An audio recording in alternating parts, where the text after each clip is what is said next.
السلام عليكم ورحمة الله وبركاته. أهلا بيكم معايا فيديو جديد من فيديو النهاردة إن شاء الله هشرح فيه معاكم غرزة جديدة لعمل بطانية بيبي أو مفرش سرير أو شال مستطيل أو كوفية سهلة وبسيطة، لكن أتمنى تكون جميلة وتعجبكم في نفس الوقت. ما تنسوش فضل ليس أمرا إذا عجبكم الفيديو تدعموني بلايك وشير وسبسكرايب. عدد سلاسل البداية لغرزتنا النهاردة هي مضاعفات رقم 5. بفضل أضاعف 5 5 5 5 لغاية ما بوصل للمقاس اللي أنا حباه، وبعد كده بزود سلسلة واحدة بس وبالإضافة ل3 سلاسل ارتفاع. يعني نقدر نقول مضاعفات رقم 5 زائد 4 سلاسل، لكن بنشتغل منهم على 5 زائد 1. تمام يا بنات؟ هشتغل معاكم بخيط صوف يعني أكبر شوية، بسيطة جدا من المتوسط السمك، مائل للسمين، مع إبرة رقم 4 مليمتر. بسم الله الرحمن الرحيم. في البداية ببتدي أكون مجموعة سلاسل من مضاعفات رقم 5. بسيب مسافة من الخيط، أبتدي ألف الخيط حلقة على الهواء، بدخل داخل الحلقة، أسحب الخيط وأخرج منها. طرف الخيط بشده بقى في عقدة البداية.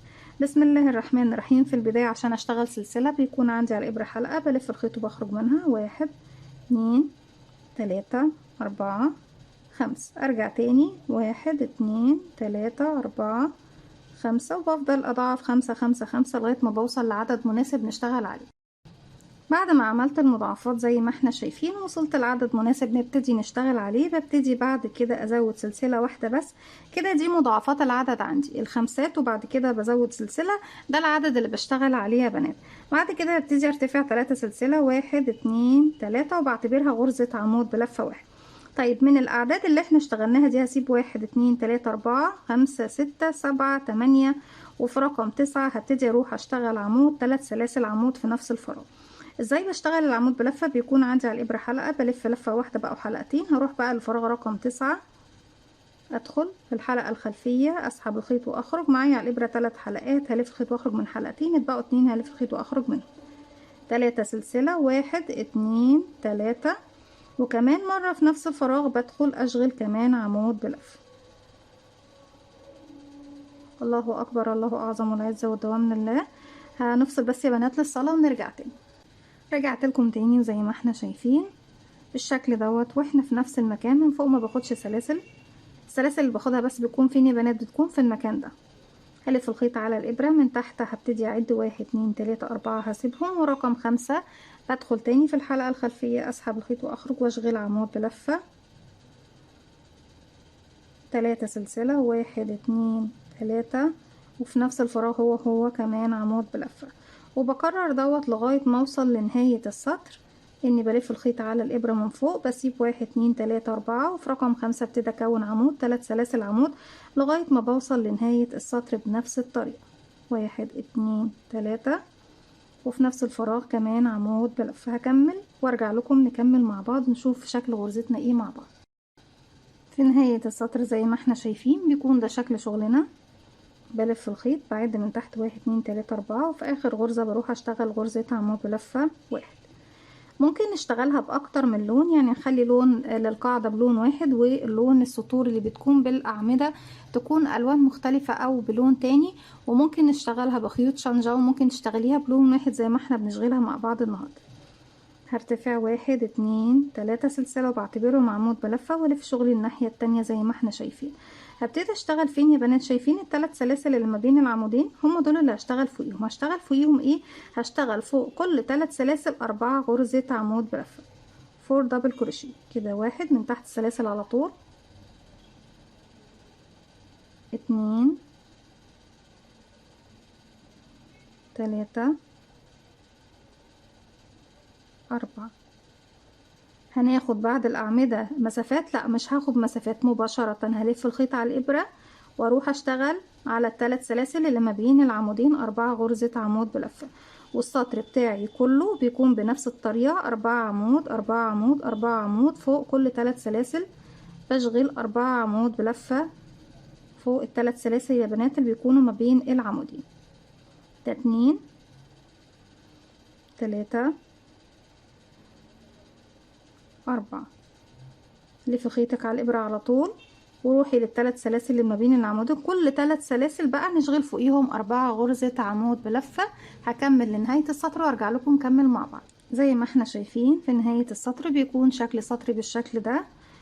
بالنهاية خالص بلف الخيط على الإبرة بعد آخر 4 غرزة عمود، واروح لآخر سلسلة ارتفاع من سلاسل الارتفاع واخد منها حلقتين واشتغل غرزة عمود بلفة واحد.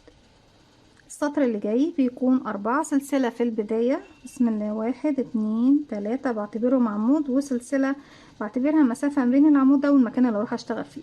هلف شغل الناحية التانية. هبتدي اشتغل فين يا بنات؟ في الاماكن اللي ما بين كل 4 عمود بلفة. ده اول فراغ عندي، هلف الخيط وهشتغل فيه عمود واحد بس، وهعتبر نفسي السلسلة والعمود اللي احنا اشتغلناهم بعد العمود الاول دي مكان بشتغل فيه نص العدد دوت ايه لما باجي السطر اللي جاي. هلف الخيط على الابرة على طول، ما باخدش سلاسل في السطر ده ولا اي مسافات، بسيب الاربع اعمدة، وفي المسافة ما بين الاربع اعمدة والاربع اعمدة التانيين بشتغل عمود 3 سلاسل عمود كده، واحد عمود، 1 2 3 سلسلة، وكمان مرة في نفس الفراغ عمود. هلف الخيط على الإبرة، بسيب الأربع أعمدة، وفي المسافة بين الأربع أعمدة والأربع أعمدة بشغل عمود 3 سلسلة، 1 2 3، وكمان في نفس الفراغ عمود لغاية ما بوصل لنهاية السطر. هكمل وارجع لكم. زي ما احنا شايفين الشكل بتاعنا قد ايه بيكون جميل ومميز. كده بكون وصلت لنهاية السطر. في نهاية السطر خالص ببتدي اشتغل. عندي الفراغ الأخير اهو، بدخل اشغل فوقيه عمود، سلسلة واحدة بس، وفوق تالت سلسلة ارتفاع، او في نفس الفراغ بشغل غرزة عمود بلفة واحد زي ما احنا شايفين بالشكل ده. طيب السطر اللي جاي بيكون ايه؟ برتفع 1 2 3 والف شغل الناحية التانية. هروح بقى فوق السلسلة دي بشتغل 2 عمود بلفة في نفس الفراغ، واحد، كمان مرة 2، وبعتبر نفسي اشتغلت نص ايه العدد اللي بنشتغله فوق كل 3 سلسلة. هروح بقى للثلاث سلاسل الجايين واشتغل 4 عمود، 1 2 3 عفوا 4، وبكرر فوق كل 3 سلسلة ما بين عمودين بشتغل 4 عمود بلفة لغاية ما بوصل الى النهاية. بشتغل فوق السلسلة الاخيرة 2 عمود بلفة، وبعد كده بشتغل فوق السلسلة الاخيرة من الارتفاع عمود بلفة واحد. هكمل بقى زي ما احنا شايفين، فوق كل 3 سلاسل بشتغل 4 عمود 4 عمود، فوق السلسلة اللي هنا دي اهي بشتغل 2 عمود، وبعد كده في ثالث سلسلة ارتفاع بشتغل عمود بلفة واحد. هكمل لغاية ما اوصل الجهة للمكان دوت وارجع لكم نكمل مع بعض في الجزئية دي. في النهاية زي ما احنا شايفين بيكون شكل شغلي بالشكل ده. هتبصوا تلاقوا ان الاماكن اللي اشتغلنا فيها الاربعة عمود بتكون ما بين المنتصف ما بين كل 2 4 عمود هتلاقي ايه في المكان ده، وهكذا. السطر اللي جاي هبتدي اسس تاني الاربعة عمود بدايتهم. طبعا احنا لازم نشتغل مكان الصدفة اللي فيها 2 عمود ما بينهم 3 سلاسل. هرجع تاني اسسها في نفس المكان ده، او هتكون في المكان ده يعني بيكون فوق الاربعة عمود اللي تحت. في نهاية السطر بروح لاخر سلسلة ارتفاع عندي هنا موجودة، وبشغل عمود 2، وفي اخر واحدة 1 2 رقم 3 اهي بشغل فيها عمود بلفة واحد، وبعتبره طبعا بداية السطر. زي ما ابتديت ب3 عمود ختمت هنا ب3 عمود. عدد المجموعات عندي 1 2 3 4 5. عدد المجموعات عندي في المرحلة التانية 1 2 3 4، والخمسة متقسمة بين الجانبين. ارجع تاني اكرر بقى السطر الاول والتاني وبعد كده التالت والرابع، يعني الاربع سطور دول هما اللي بنبتدي نكررهم لغاية ما بنوصل لنهاية شغلنا. 3 سلسلة ارتفاع، 1 2 3، بعتبرها عمود بلفة، بلف شغل الناحية التانية. هلف الخيط على الإبرة، بسيب بقى الأعمدة دي. أنا فوق العمود الأول اشتغلت، فوق العمودين دول مش هشتغل. بشتغل فين يا بنات؟ بشتغل في الفراغات اللي ما بين الأعمدة اللي هي ما بين كل مجموعة ومجموعة. اشتغل عمود 1 2 3 سلسلة، وكمان مرة في نفس الفراغ عمود. طيب الفرق ما بين السطر ده والسطر الاول خالص ان انا تحت كنت بشتغل على سلاسل بما فيهم طبعا السلاسل اللي تركناهم في الاول، لكن هنا انا بأسس السطر كله من البداية بغرز طبيعية يعني مش على سلاسل. هلف الخيط على الابرة، ما باخدش اي سلاسل او فراغ او مسافات.